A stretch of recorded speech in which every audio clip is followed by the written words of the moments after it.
Hello दोस्तों, हमारे channel अमृत coaching centre में आप सभी का स्वागत है। हर रोज़ की तरह आज भी एक नए टॉपिक के साथ आए हैं और आज का हमारा जो टॉपिक है क्लास 9 इंग्लिश लेसन 1, जिसका टाइटल है द जामुन ट्री, यानी जामुन का पेड़।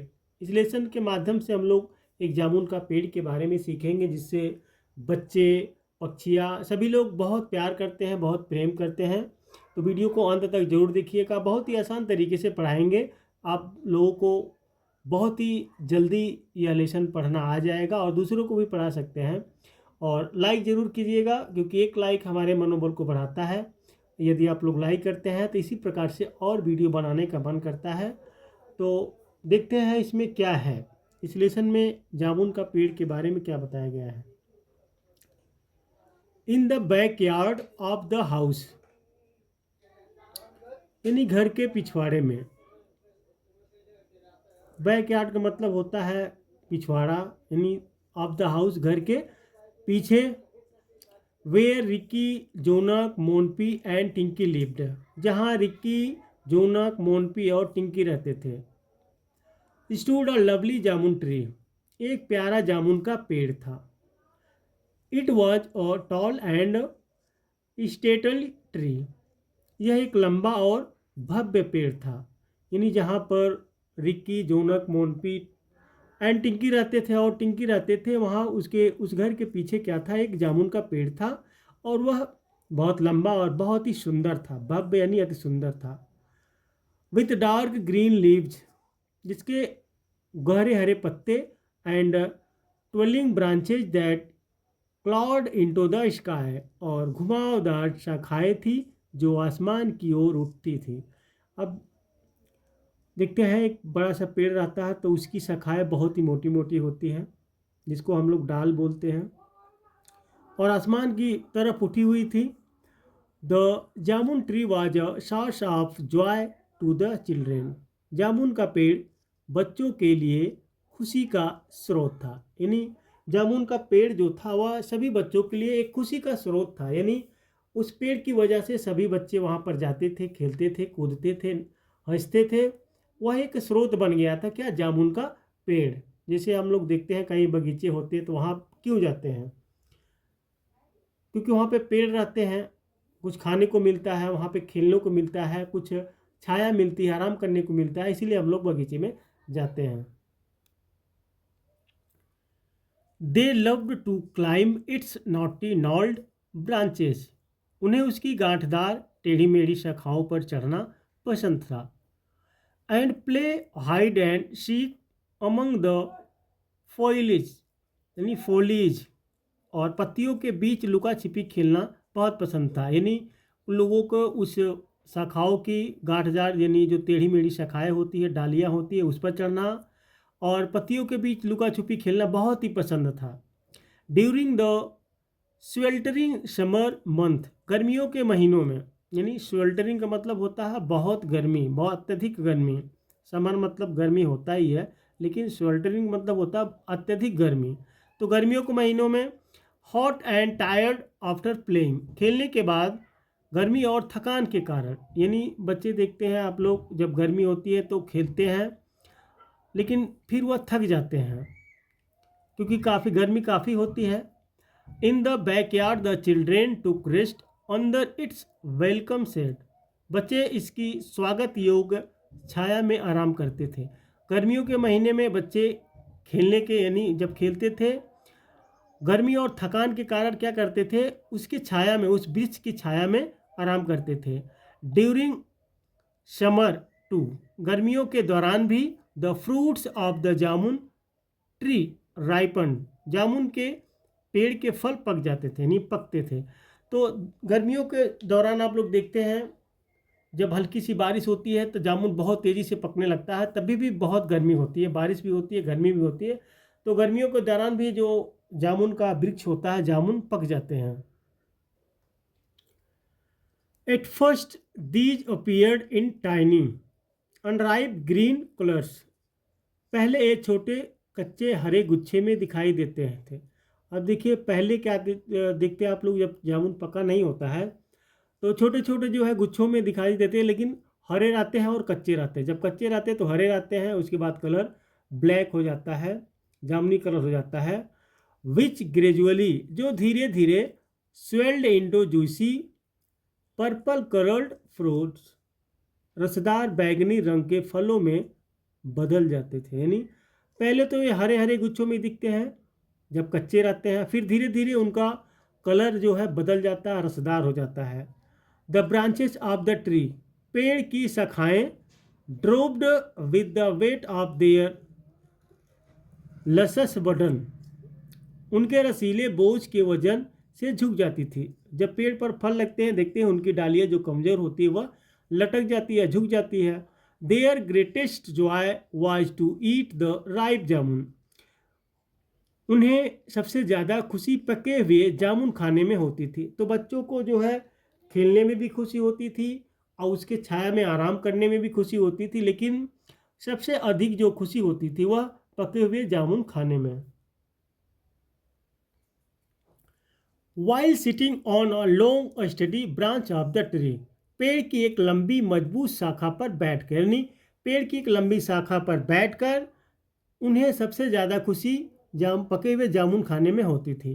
The tree bore so much fruits, पेड़ पर इतने फल लगे थे that children from the neighbourhood dropped into, कि आसपास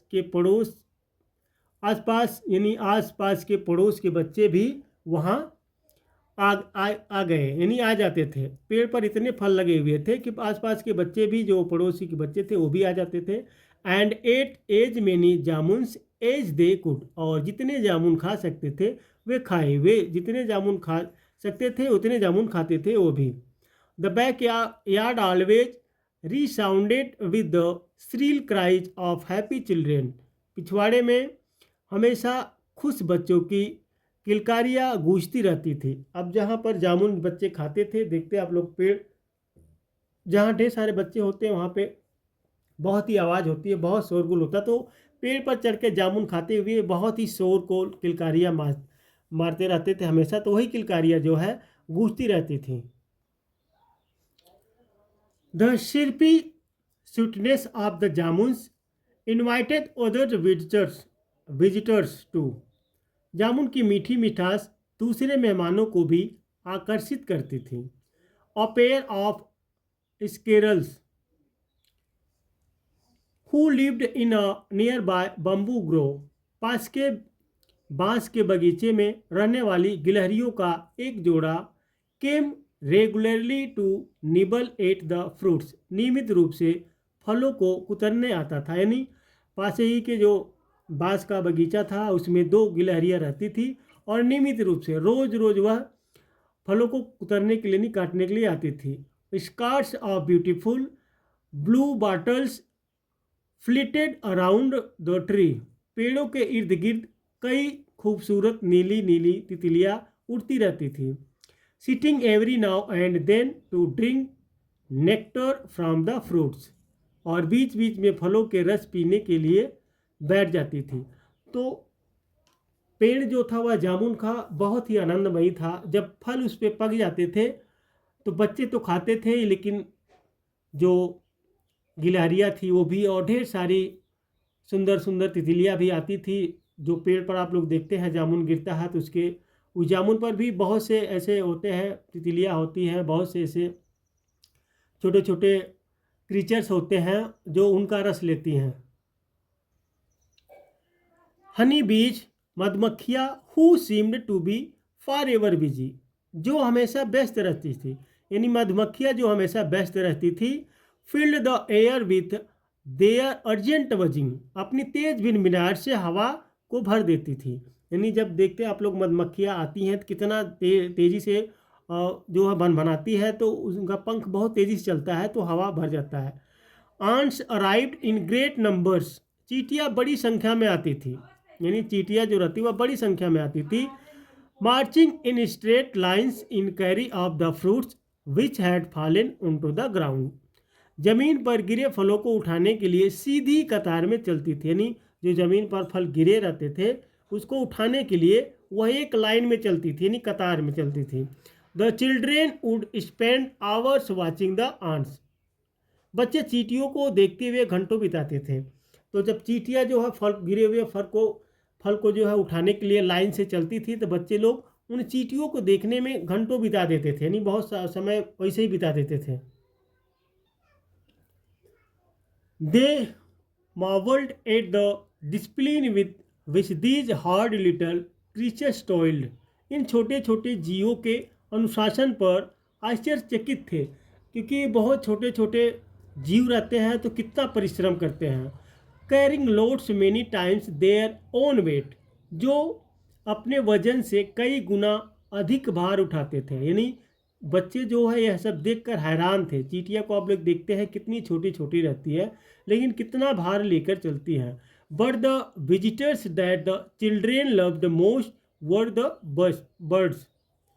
लेकिन बच्चों को सबसे ज़्यादा पसंद आने वाले आगंतुक पक्षी थे। स्क्वाबलिंग मैगपाइज, चपिंग स्पैरोस, झगड़ते मैगपाई चहचहाती गौरैया, and squawking parrots being the commonest, और चहचहाते तोते सबसे आम थे। रिकी एंड जो नक विल्ट और बर्ड बाथ, रिकी और जोनक ने पक्षियों के लिए स्नान घर बनाया। तो बच्चों को सबसे ज़्यादा आनंद था जब चिड़िया लोग देखते हैं, आप लोग पेड़ों पर चिड़िया कैसे चहचहाती हैं, तो यह सब झगड़ते हुए चहचहाते हुए बच्चों को देखकर बहुत आनंद मिलता था। और बच्चों ने चिड़ियों को नहाने के लिए एक स्नान घर बनाया। एंड देयर सिस्टर्स, और उनकी बहनों मोनपी और टिंकी फिल्ड इट विथ वाटर, ने उसमें पानी भरा।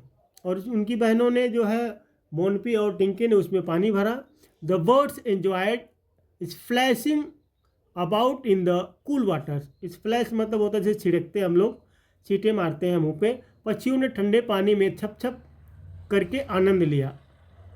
द मंथ वाज जनवरी का महीना था। The Bihu festival was fast approaching, Bihu का त्यौहार करीब आ रहा था। बिहू का जो त्यौहार के बारे में हमने अवेसम असम क्लास 8 का लेसन है उसमें पढ़ाया था हमने, जो बिहू का त्यौहार के बारे में बहुत ही मज़ेदार कहानियाँ हैं।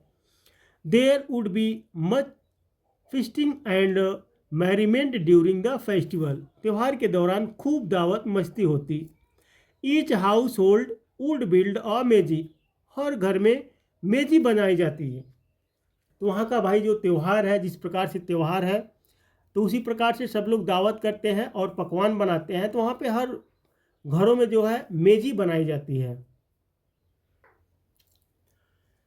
Pile of firewood stacked neatly together in their backyard, उनके पिछवाड़े में जलाऊ लकड़ी का ढेर करीने से एक साथ रखा हुआ था। On the first morning of the festival, त्यौहार की पहली सुबह, द मेजी would be set alight invoking the blessing of Agni the god of fire, Agni देवता का आशीर्वाद मांगते हुए मेजी को जलाया जाता है। यानी उनका जो त्यौहार था अपने हिसाब से मनाते थे। लेट्स बिल्ड अ चैंपियन मेजी दिस ईयर, चलो इस साल एक चैंपियन मेजी बनाते हैं। यानी चैंपियन का मतलब सबसे प्रसिद्ध। Ricky suggested a few days before the festival, त्यौहार से कुछ दिन पहले रिकी ने सुझाव दिया। Jonam Monpi and Tinki warmed to the idea, Jonam Monpi और टिंकी को यह विचार पसंद आया। तो सभी लोग त्यौहार के बारे में बातचीत करते हैं, एक नया तरीका और एक बहुत ही रोमांचक त्यौहार मनाने के बारे में सोचते हैं। मोनपी द मोस्ट प्रैक्टिकल वन, मोनपी जो सबसे व्यवहारिक था, सॉ द डिफ़िकल्टीज अहेड, ने आगे की कठिनाइयों को देखा। But where will be get so much wood from, लेकिन हम इतनी लकड़ी कहाँ से लाएंगे। अब जो ढेर सारा बनाने के लिए बात कर रहे हैं, तो उस कह रहे हैं कितनी सारी लकड़ी हम कहाँ से लाएंगे जलाने के लिए। Father might buy some firewood, पिताजी शायद कुछ जलाऊ लकड़ी खरीद लेंगे। But that will be just enough for a tiny meji, लेकिन यह एक छोटी सी मेजी के लिए ही पर्याप्त होगी। जो वहाँ पर लकड़ियाँ रखी हुई थी कह रहे हैं कि यह तो एक छोटी सी इमेज ही बनाने के लिए पर्याप्त होगी। ट्रू अग्री टिंकी, सच है। टिंकी ने सहमत जताई। Mother use a gas stove in the kitchen, माँ रसोई में गैस स्टोव का उपयोग करती है। तो इस प्रकार से जो है आपस में सब लोग बात करते हैं। अब इसके की आगे की कहानी जो है हम लोग पार्ट 2 में देखेंगे। तो यहाँ तक आप लोग को ढेर सारा समझ में आया होगा। तो लाइक कीजिए, कमेंट कीजिए और अपने दोस्तों तक ज़रूर भेजिएगा, ताकि जिनको नहीं समझ में आता है बहुत ही आसान तरीके से वो अभी आपकी तरह पढ़ सके और आगे बढ़ सके।